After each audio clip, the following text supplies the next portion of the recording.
바로와 요셉의 초청을 받은 야곱과 그리고 그 가족들은 이제 가나안에서 일군 재산을 다 가지고 이제 애굽으로 떠납니다. 야곱은 유다를 이제 먼저 요셉에게 보내서 고센으로 이제 간다라고 하는 사실을 이제 알렸습니다. 고센은 그 고센 땅은 그 나일강 삼각주 동북부 지역입니다. 그리고 이제 가나안에서 애굽으로 내려오는 딱 그 길목에 위치해 있습니다. 비옥한 땅입니다. 이때 이제 애굽은 그 왕조가 그 힉소스 왕조였는데요. 이 힉소스인들은 그 전통적인 애굽 사람들이 아닙니다.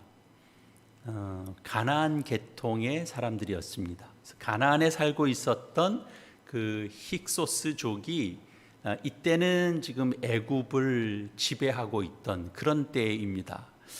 보통 전통적으로는 애굽의 수도는 이제 남쪽인데요.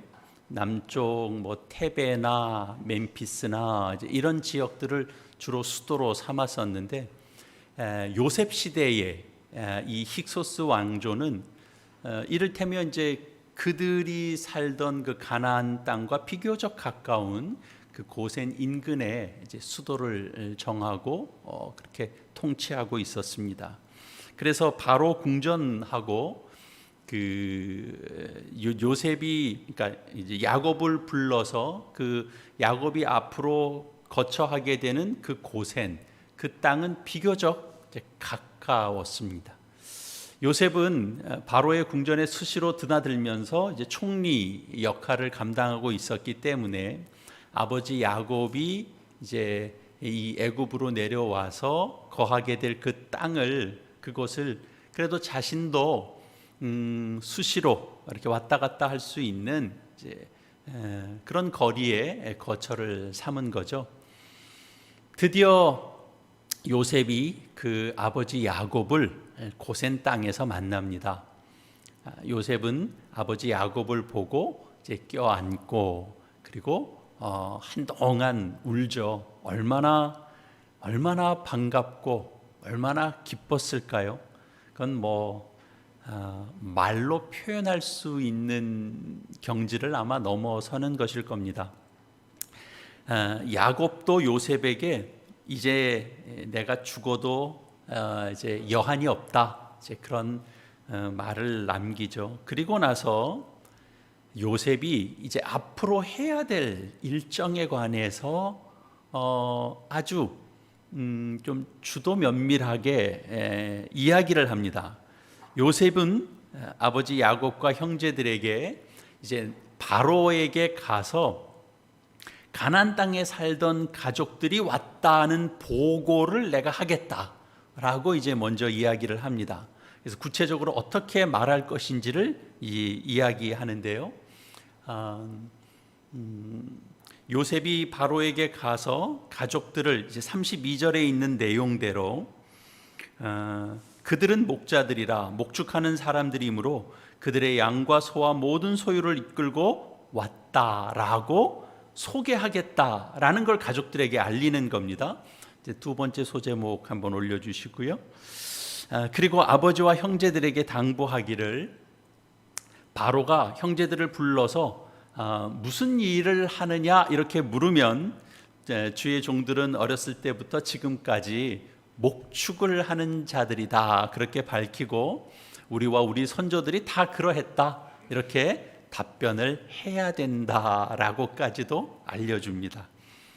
그렇게 해야 고센 땅에 정착할 수 있다라는 거죠. 그러면서 하는 말이 애굽 사람은 다 목축을 가증히 여기나니 당신들이 고센 땅에 살게 되리이다. 이렇게 이야기합니다. 그러니까 애굽 사람들은 유목민을 혐오해서 가까이 하지 않는다. 이제 그런 내용이 되겠죠. 그래서 요셉은 바로에게 아버지와 그리고 형제들이 가나안에서 모은 그런 재산들을 챙겨서 고센 땅에 와 있다라는 이제 보고를 하고 요셉은 형들 가운데서 5명을 뽑아 또 바로를 볼 수 있도록, 아련할 수 있도록 합니다. 바로는 요셉의 형제들에게 그 생업이 무엇이냐 이렇게 묻게 되고, 요셉의 형들이 요셉이 가르쳐 준 그대로 답변을 하죠. 그 답변은 거짓이 아닙니다. 실제로 야곱 집안은 유목민들입니다. 바로는 요셉의 형들을 환대하면서 이제 고센 땅에 머물러 살 수 있도록 하고, 또 그들 중에 재능이 있는 자를 이제 또 왕에게 속한 그런 가축을 맡아서 돌볼 수 있도록 그렇게 지시합니다. 조금 의아스러운 것은 애국 사람들이 그토록 혐오해서 생각할 것도 없이 가까이 하지 않은 부류가 유목민이라고 하면서 굳이 유목민이라고 자신들을 소개해야 할 그런 이유가 무엇이었을까, 그런 생각도 언뜻 듭니다. 우리가 배경을 좀 생각해 볼 필요가 있는데요. 애굽 사람들은 유목민들을 생각할 것도 없이 꺼려했던 이유는, 애굽 사람들은 대부분 다 농사를 짓는 사람들이었기 때문에 그렇습니다. 애굽은 나일강 삼각주라든지 아니면 그 밖에도 비옥한 땅들이 풍부해서 대부분 농사를 짓고 살았습니다. 그리고 짐승들이 있어도 들로 데리고 다니면서 키울 필요가 없었습니다. 다 집에서 키우면 됐습니다. 땅이 비옥하기 때문에 짐승들을 먹을 풀을 찾아다니면서 이리저리 떠돌아다닐 필요가 없었던 거죠. 그러나 이런 농경민들에게 있어서 유목민은 아주 달갑지 않은 존재들이었습니다. 이들은 짐승을 몰고 다니면서 주변 풀들을 뜯어 먹게 했으니까 풀이 많은 곳을 계속 찾아서 이동하면서 그렇게 살잖아요. 이제 그런 과정에 농사를 지어야 되는 어떤 밭이나 논이 망가뜨려질 수 있죠. 그러니까 농경민은 이 유목민들을 꺼려했고, 그리고 또 그들에 대해서 또 우월감 같은 것도 가지고 있었던 겁니다. 그래서 요셉이 애굽 사람들이 싫어하는 그런 유목민이라고 자기 가족을 소개한 이유는, 이 고센 지역이 결국은 야곱의 가족이 흩어지지 않고 유목 생활을 계속 이어가면서 정착하기에 매우 좋은 땅이었기 때문에 그렇습니다. 그리고 이 언약 백성으로서의 그들의 정체성을 유지할 수 있는 또한 최상의 조건이 되기도 했던 거죠. 만약에 애굽 자손들이 야곱 자손들이 애굽에 내려와서 다 농사를 짓게 됐다면, 바로 이들은 애굽 사람들과 함께 섞여서 살게 됐을 겁니다. 그러면 결국은 야곱의 가족들도 흩어져 살 수밖에 없었을 겁니다. 흩어져서 살다가 애굽 문화에 동화되어서 아마 그들이 가지고 있었던 그 언약 백성으로서의 정체성은 아마 사라졌을 겁니다. 그런데 이들이 애굽 사람들이 혐오하는 그런 직업을 가지고 있는 그런 목자로서 그들이 가지고 있는 삶의 형태가 있다라고 하면, 아무리 요셉의 가족들이라 하더라도 이 애굽 사람들이 그들과 함께 아주 지근거리에서 살기는 어려웠을 겁니다. 그렇기 때문에 바로는 이 애굽의 이 곡창지대에서는 좀 떨어져 있는 변방이지만, 그러나 목축하기에는 적합한 그런 고센 지역에 살도록 한 겁니다. 바로 입장에서 보면 애굽 사람들을 그나마 좀 보호하려고 하는 그런 조처였지만, 또 야곱의 가족 입장에서 보면 가족들이 흩어지지 않고 안정적으로 목축을 하면서 살 수 있는 그런 최적의 상황이 된 겁니다. 이 본문에서 드러나고 있는 것은 바로와 그리고 애굽 사람들이 요셉과 그 야곱 가족들을 환대하고 그리고 애굽에서 정착하면서 잘 살 수 있도록 했다라는 겁니다. 바로는 요셉의 형들 중에서 재능이 있는 사람을 뽑아서 또 바로의 집 짐승들을 돌볼 수 있도록 그렇게 임명하기도 합니다. 그만큼 요셉에 대한 신뢰가 두터웠기 때문이죠. 요셉에 대한 신뢰가 그 가족들에 대한 신뢰로까지 이어지게 된 겁니다. 그런데 보면 이 본문 속에서 이렇게 잘 환대하고 잘 대우하고 그리고 정착하게 되고 이런 과정들이 이어지는 속에 사실은 묘한 긴장감도 흐르고 있는 겁니다. 야곱과 그 가족들이 애굽 사람들이 혐오하는 그런 유목민이라고 목자라고 소개하는 것, 그래서 그로 인해서 흩어져서 애굽 사람들과 함께 살아가는 것이 아니라 고센 땅에 야곱 가족들이 그대로 공동체를 이루면서 살아가고 있다라는 것, 그리고 요셉의 형이 바로에게 자신들을 소개할 때 거류하고자 한다. 그 말은 잠시 머무르려고 왔다. 그런 뜻을 담고 있거든요. 이런 모든 것들이 야곱의 가족들이 요셉으로 인해서 바로와 그리고 그 애굽의 권력자들에게 의해서 환대를 받고 그리고 애굽에서 유목민으로서 정착할 수 있도록 고센 땅에서 살 수 있게 해줬는데 이 야곱과 요셉 그리고 그 형제들은 그 환대를 그대로 다 수용하고 있는 건 아닙니다. 언젠가는 이 애굽을 떠날 것이기 때문에 애굽에 완전히 동화하기보다는 그들이 가지고 있는 정체성을 유지하면서 애굽 사람들과 구별하려고 하는 그런 부분들이 여기 그대로 담겨져 있습니다. 이런 것들은 무엇을 의미할까요? 하나님께서 야곱의 할아버지 아브라함에게 하신 약속, 그 약속 중에 그 땅에 대한 약속, 그 약속의 땅은 가나안입니다. 가나안에서 아브라함의 후손들, 그 후손들이 또 하늘의 별과 같이 바다의 모래같이 번성할 겁니다. 아브라함이 잠시 기근을 맞아서 애굽으로 내려간 적은 있었지만 그것은 아브라함과 그 가족이 있어야 되는 그런 거처가 아니었기 때문에 하나님은 또 곧바로 애굽에서 아브라함을 데리고 나옵니다. 가나안에서의 삶이 고단하다고 해서 애굽으로 내려가는 것은 사실은 하나님 약속에 대한 불신인 겁니다.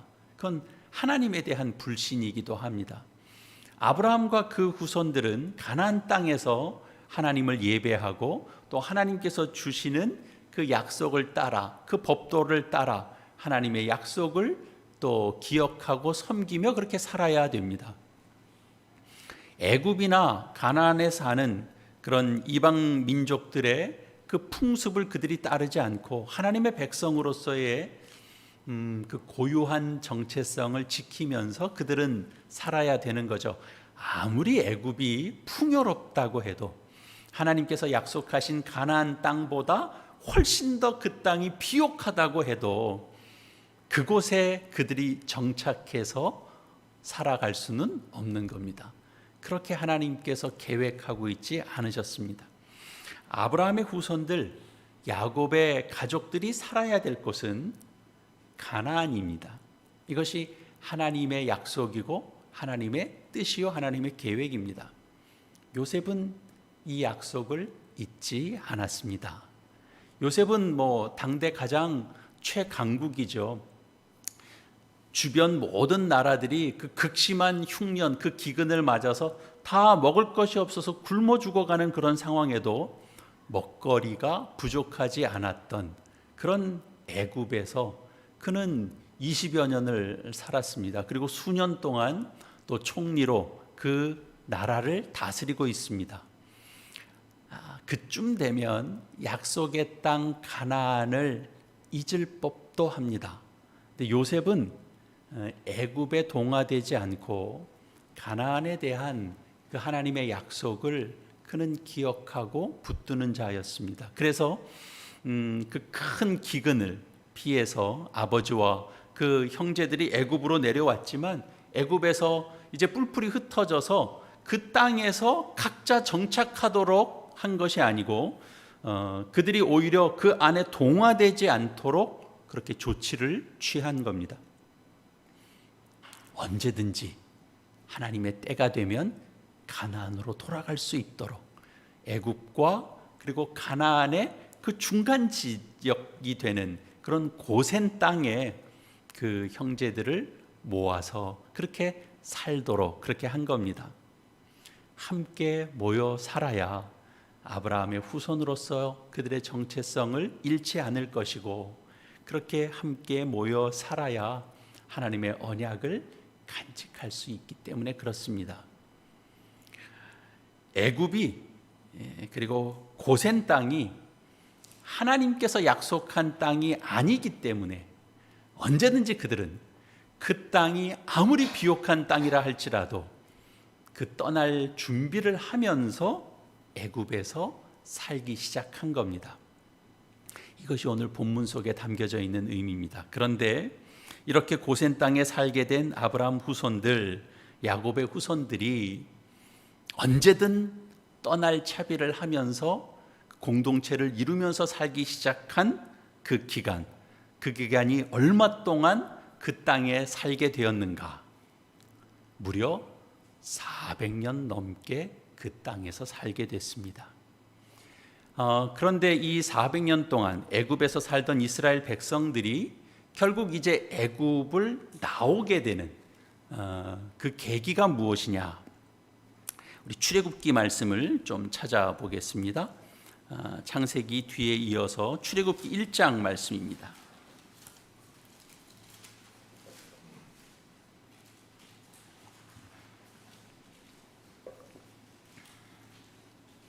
출애굽기 1장 8절에서 14절까지 말씀입니다. 우리 한 절씩 교독하시고 14절 같이 읽겠습니다. 8절 말씀 제가 먼저 읽습니다. 요셉을 알지 못하는 새 왕이 일어나 애굽을 다스리더니 그가 그 백성에게 이르되 이 백성 이스라엘 자손이 우리보다 많고 강하도다. 자, 우리가 그들에게 대하여 지혜롭게 하자. 두렵건대 그들이 더 많게 되면 전쟁이 일어날 때 우리 대적과 합하여 우리와 싸우고 이 땅에서 나갈까 하노라 하고 감독들을 그들 위에 세우고 그들에게 무거운 짐을 지워 괴롭게 하여 그들에게 바로를 위하여 국고성 비돔과 람셋을 건축하게 하니라. 그러나 학대를 받을수록 더욱 번성하여 퍼져나가니 애굽 사람이 이스라엘 자손으로 말미암아 근심하여 이스라엘 자손에게 이를 엄하게 시켜 어려운 노동으로 그들의 생활을 괴롭게 하니 곧 흙 이기는 벽돌 굽기와 농사의 여러 가지 일이라. 그 시키는 일이 모두 엄하였더라. 아멘. 요셉을 알지 못하는 새 왕이 일어나서 애굽을 다스리게 되었다라고 되어 있습니다. 우리가 가끔 이 출애굽기 말씀 읽다가 요 대목에서 순간 약간 의아스러움을 느낄 수 있습니다. 아무리 그래도 그렇지 왕이 바뀌었다고 요셉을 잊어버리나? 이제 이런 생각이 들 수 있는데요. 이건 이제 요셉과 그 후손들에게 우호적이었던 그 힉소스 왕조가 망하고 애굽 본토 민족의 왕조가 다시 들어선 겁니다. 그래서 이 학자에 따르면 애굽의 18왕조로 보는 경우도 있고요, 19왕조로 보는 경우도 있습니다. 영화 10개 또 뭐 애니메이션 그 이집트 왕자 이런 데서도 보면 그 19왕조의 람세스 2세가 모세와 대결한 것으로 이렇게 나옵니다. 이 왕조가 이스라엘 자손을 경계해서 노예로 삼고 박해했다, 그런 거죠. 이 말은 이스라엘 자손들이 400여 년을 그 땅에 거주했다. 그리고 그 땅에서 그들이 언어를 잃지 않고 살았다. 그들이 그들의 정체성을 잃어버리지 않고 살았다. 그런 의미이기도 합니다. 그리고 하나님께서 이 애굽에서 노예로 박해받던 이스라엘 가운데 개입하게 되는 계기가 무엇이냐? 이어지는 출애굽기 2장 23절 이하의 말씀 제가 읽겠습니다. 여러 후에 애굽 왕은 죽었고 이스라엘 자손은 고된 노동으로 말미암아 탄식하며 부르짖으니 그 고된 노동으로 말미암아 부르짖는 소리가 하나님께 상달된지라. 하나님이 그들의 고통 소리를 들으시고 하나님이 아브라함과 이삭과 야곱에게 세운 그의 언약을 기억하사 하나님이 이스라엘 자손을 돌보셨고 하나님이 그들을 기억하셨더라. 이스라엘 자손이 고된 노동으로 인하여 탄식하며 부르짖었다라고 합니다. 아브라함과 이삭과 야곱의 하나님을 찾으며 당연히 부르짖었을 겁니다. 그러니까 야곱의 후손들은 이 애굽 땅에서 400여 년을 살면서 그들 조상의 그 하나님을 그들이 잊지 않은 겁니다. 그들의 신앙이 얼마나 깊었는지 또는 얕았는지 그들이 하나님을 생각하면서 그들의 삶을 참 이렇게 조율하면서 살았는지 어땠는지는 정확하게 알 수는 없지만 하나님에 대한 약속, 하나님에 대한 인식은 있었던 겁니다. 그 이유가 무엇이겠습니까? 그들이 함께 공동체로 살았기 때문일 겁니다. 요셉의 지혜 덕분이었겠죠. 그런데 이스라엘이 이 애굽에서 400년을 지내게 된 것에 대해서는 사실은 아브라함 이야기 때에서도 이미 언급한 바가 있습니다. 창세기 15장으로 좀 건너가 보겠습니다. 창세기 15장 13절 이하의 말씀입니다. 창세기 15장 13절 이하의 말씀을 몇 절 읽겠습니다. 13절입니다. 여호와께서 아브라함에게 이르시되 너는 반드시 알라 내 자손이 이방에서 계기되어 그들을 섬기겠고 그들은 400년 동안 내 자손을 괴롭히리니 그들이 섬기는 나라를 내가 징벌할지며 그 후에 네 자손이 큰 재물을 이끌고 나오리라. 너는 장수하다가 평안히 조상에게로 돌아가 장사될 것이요 내 자손은 4대 만에 이 땅으로 돌아오리니 이는 아모리 족속의 죄악이 아직 가득 차지 아니함이니라 하시더라. 애굽이라는 나라가 구체적으로 명시되지는 않지만 400년 동안 다른 나라에서 나그네 생활하다가 마침내 종이 될 것이다. 섬기게 될 것이다. 그렇게 이미 약속되어 있었습니다. 애굽에서 이스라엘 자손이 이 말씀 그대로 그렇게 됐죠. 처음에는 유목민으로 나그네 생활을 하다가 요셉을 모르는 그런 왕조가 들어서면서부터는 노예 신세가 됩니다. 종살이 신세가 됩니다. 그런데 이제 흥미로운 표현이 400년 동안 괴로움을 받을 것이다 이렇게 돼 있었잖아요. 400년 내내 괴로움을 받았는가 생각해 보면 그렇지는 않을 겁니다.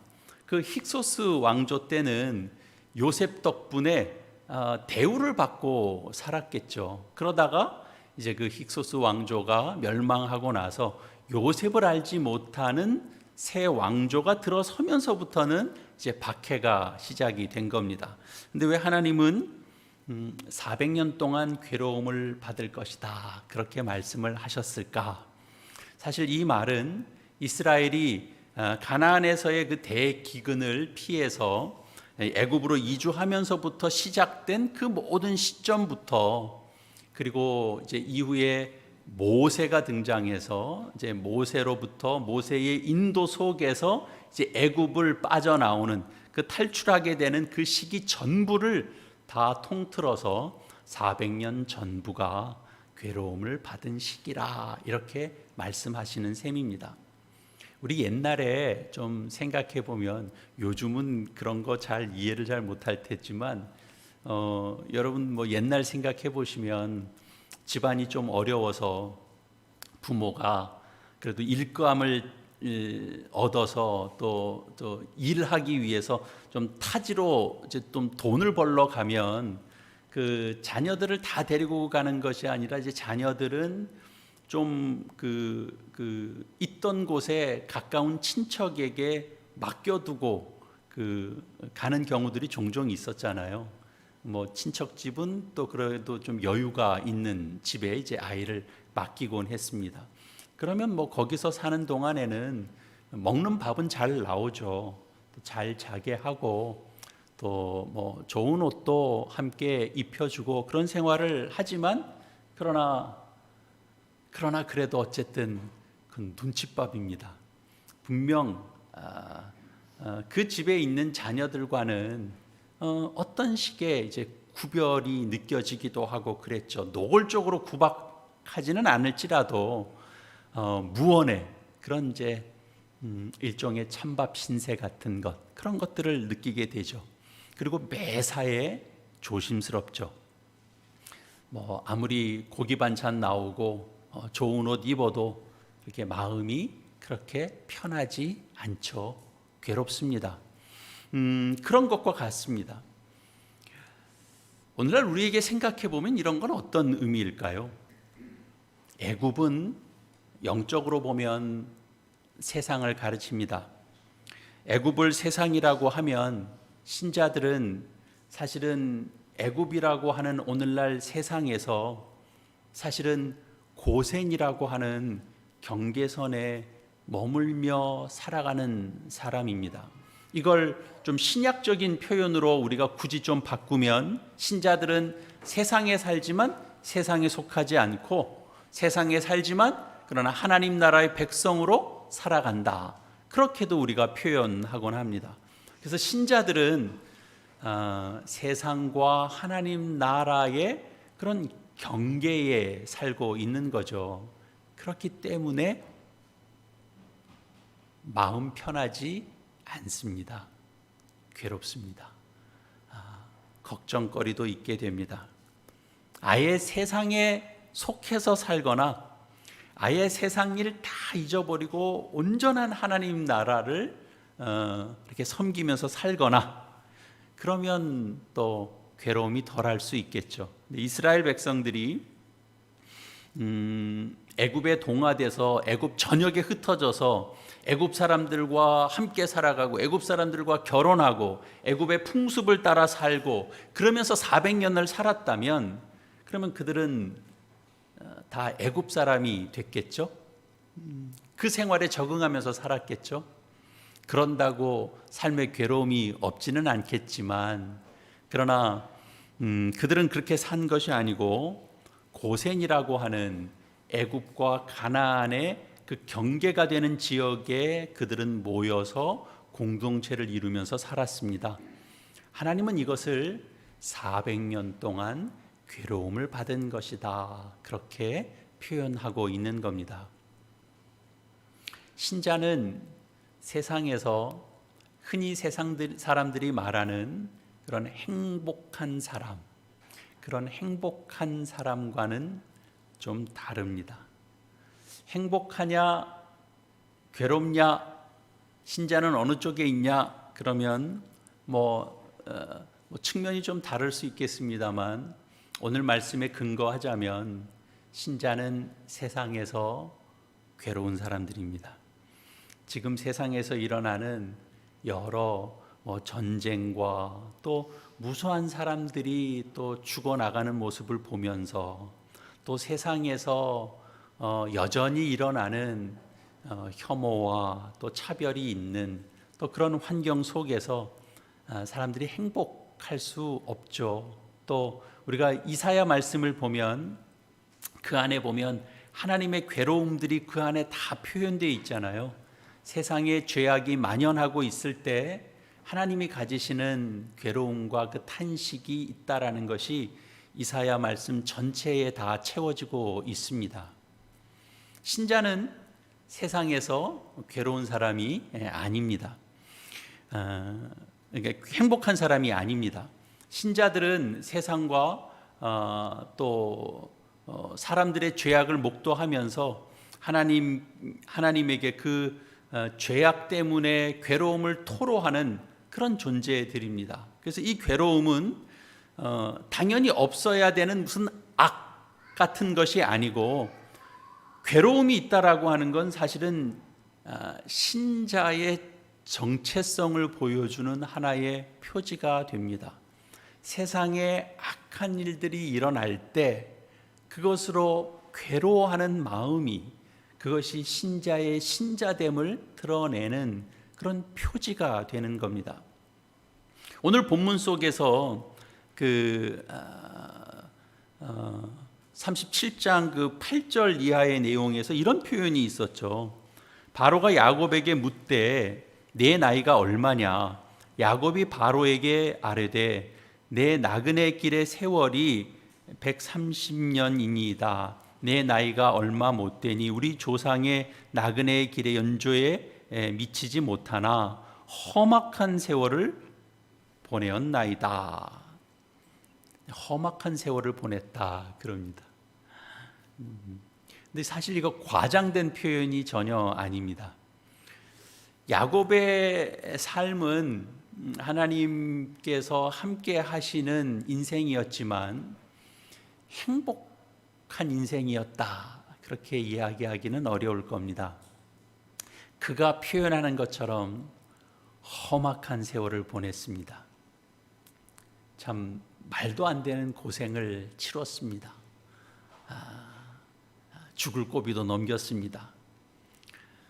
그러면 이 야곱의 인생, 그러니까 내가 내 삶을 되돌아볼 때 전 참 험악한 세월을 살았습니다 라고 말하면 그 삶은 실패한 인생일까요? 야곱은 실패한 인생이 아닙니다. 그의 이름은 이스라엘이 됐습니다. 하나님과 겨루어 이겼다라는 이름을 그가 얻은 겁니다.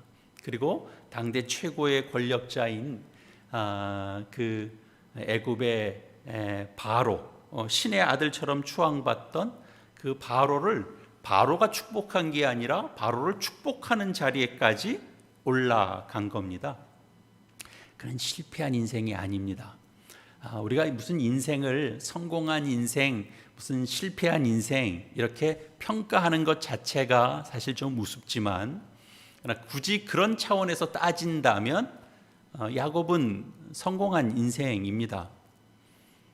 그런데 요즘 우리가 이런 의미들을 생각해 볼 때 행복이라고 하는 것을 생각해 보면 사람들이 그 인생의 주제와 목표로 삼는 것이 아마 행복일 겁니다. 내가 행복하지 않으면 내가 잘못 산 인생 같고, 내가 좀 뭔가 행복하다 이렇게 느껴지면 그래도 잘 산 인생 같고, 그래서 우리가 늘 복을 빌어줄 때도 행복하세요, 늘 행복하세요, 바쁘시더라도 행복하세요 그럽니다. 늘 행복을 기준 삼고 살아가고 있습니다. 그런데 그 행복이라고 하는 것이 어떤 면에서 보면 많이 감각적으로 다가와지는 그런 행복 같아 보입니다.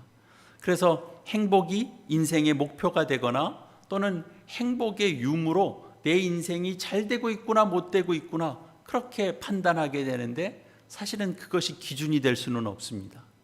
행복이 많이 감각적이 된 것 같습니다. 땀 흘려 수고하는 것이 전제되어 있지 않은 그런 행복을 또 기대하고 요구하기도 합니다.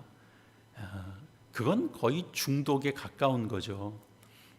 사실 그 나쁜 것에 취해 있어서 감각적으로 행복하다, 그 사람들이 제일 행복할 텐데 그걸 행복하다라고 얘기하지 않습니다. 언젠간 말씀드렸지만 우리의 인생의 기본 값이 이 땅에서의 삶이 고난입니다. 고통입니다. 고행입니다.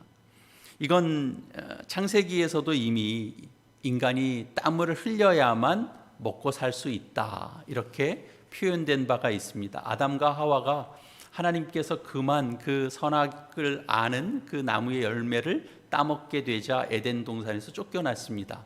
그리고 하나님은 아담에게 너는 죽는 날까지 수고해야만 땅에서 나는 그런 먹을 것을 먹을 수 있게 된다. 너는 흙으로 나왔으니 흙으로 돌아가게 될 것이다. 그때까지 너는 얼굴에 땀을 흘려야만 먹을 것을 얻을 수 있다. 이렇게 말씀하셨습니다. 이 말씀은 하나님의 명령을 어긴 아담과 하와에 대한 하나님의 징계요 심판이기도 하지만 에덴을 떠난 인간이 살아갈 수 있는 그런 방책을 또한 하나님께서 주신 것이기도 합니다. 그러니까 하나님의 심판이면서 동시에 그 안에는 하나님의 은혜도 담겨져 있는 거죠. 야곱이 쌓은 성, 그 스스로가 준비해서 쌓아간 그 성은 하나님께서 하나같이 다 무너뜨리십니다. 그건 야곱이 가지고 있는 그 야욕을 꺾으시는 하나님의 개입이고 심판이면서 동시에 야곱이 진정 추구했던 그 삶의 은혜, 그 삶 가운데 하나님께서 은혜를 담아 주시는 그런 과정이기도 했던 겁니다. 그러니까 하나님은 우리의 삶에 늘 공감만 해주시고 늘 위로만 해주시고 늘 격려만 해주시는 하나님은 아니십니다. 하나님은 그냥 마음씨 좋은 할아버지 같은 그런 분은 아니신 거죠. 하나님은 우리와 씨름하시는 분이십니다. 우리 삶과 대면하시고 직면하시면서 때때로 우리의 삶 가운데 찾아오셔서 정신 차려라 그러면서 우리의 삶의 근간을 흔들기도 하시는 분이 하나님이십니다. 하나님은 야곱의 계획에 그 힘을 보태지 않습니다. 오히려 야곱이 세운 계획을 뒤흔들고 뒤틀어서 야곱이 준비하고 세우는 그 지혜는 어리석은 것으로 만드시고 그가 다 그 순간은 알지 못할지라도 하나님과 만나서 하나님과 대면하고 하나님과 씨름하여 얻게 된 그 상황과 그 환경이 하나님의 은혜이구나라고 그로 하여금 깨닫게 합니다. 그래서 야곱이 그동안 쌓아 모은 것들이 때로는 흩어지기도 하고 그리고 그러면서 주시는 건 너 그렇게 살면 망한다 그러면서 경고하시면서 야곱과 싸우시죠. 흔드시죠. 치열하게 하시죠. 그래서 야곱의 인생이 험악할 수밖에 없었던 겁니다. 그 결과가 무엇인가? 그래서 험악한 인생을 살아서 그가 후회되고 실패된 인생인가? 그렇지 않고 야곱은 이스라엘이 되죠. 그가 하나님 안에서 성숙하고 성장했다라는 겁니다. 축복할 수 있는 자리에까지 나아가게 되는 겁니다. 그러니까 야곱의 이 험악한 세월이라고 한 것은 그를 괴롭히게 한 세월이고 그의 계획을 무조건 하나님께서 사사건건 찾아오셔서 계획만 세우면 흐트러뜨리고 파괴한 그런 과정이 아니고 바로를 축복할 수 있는 그런 영적 거인과 같은 그런 존재로 세우시는 그런 과정이었던 거죠. 하나님의 특별한 은혜의 과정이었던 겁니다. 디모데후서 3장 12절에서는 이런 말씀을 합니다. 무릇 그리스도 안에서 경건하게 살고자 하는 자는 박해를 받으리라 이렇게 표현되고 있습니다. 우리가 박해를 받는다라고 하는 것은 물리적으로 누가 내 인생에 찾아와서 예수를 못 믿게 막 막는다 꼭 그런 것만이 아니고 그리스도 안에서 우리가 경건하게 산다라고 하는 것 그 자체가 우리가 세상에 악이 관영하고 있는 속에서 우리가 어찌할 수밖에 없이 이렇게 괴로울 수밖에 없다라는 걸 함께 포함하는 겁니다. 이 모든 것이 우리가 받는 박해입니다. 우리가 이것을 피하지 말아야 되는 거죠. 그렇게 우리가 우리의 신자로서의 정체성을 우리가 함께 유지하면서 살아야 되는 겁니다. 이스라엘이 애굽에서 430년을 버티고 이 조상의 하나님을 기억해내며 부르짖을 수 있었던 이유는 고센에 그들이 함께 모여 살았기 때문입니다. 우리가 이렇게 교회 공동체로 함께 모이는 이유는 우리가 신자로서의 마땅한 고난이 있습니다. 우리가 신자로 살아갈 때 겪을 수밖에 없는 그 괴로움이 있습니다. 그러나 그것을 다 내팽겨치는 것이 다 정답이 아니고 그 괴로움을 우리가 함께 짊어지되 우리가 그것을 놓지 않고 이것이 우리의 거룩함을 위하여 하나님께서 우리를 훈련시키는 과정임을 알고 이렇게 함께 공동체로 모여 우리가 함께 무거운 짐이지만 그러나 그것을 짊어지고 나가는 인생에 귀하고 복된 것, 그 보물스러운 것, 그것을 우리가 함께 확인하고 누리기 위해서입니다. 세상의 죄악과 그리고 여러 타락의 과정들을 보면서 우리가 아파하기도 하고 괴로워하기도 하는 것은 신자가 가질 수 있는 매우 정상적인 표지입니다.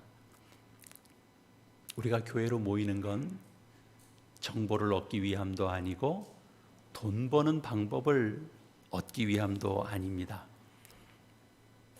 하나님을 알고 하나님을 배우고 하나님께서 가지신 마음이 어떤 마음인지 그 마음 가운데 우리가 함께 동참하고 그리고 그것으로 세상에 관영한 이 죄악에 우리가 또 마땅히 또 담대히 또 맞서서 대항하는 우리의 삶을 살아가기 위하여 우리가 함께 모이는 겁니다. 흩어져서는 혼자서는 개인적으로는 불가능한 일입니다. 그래서 모이는 겁니다.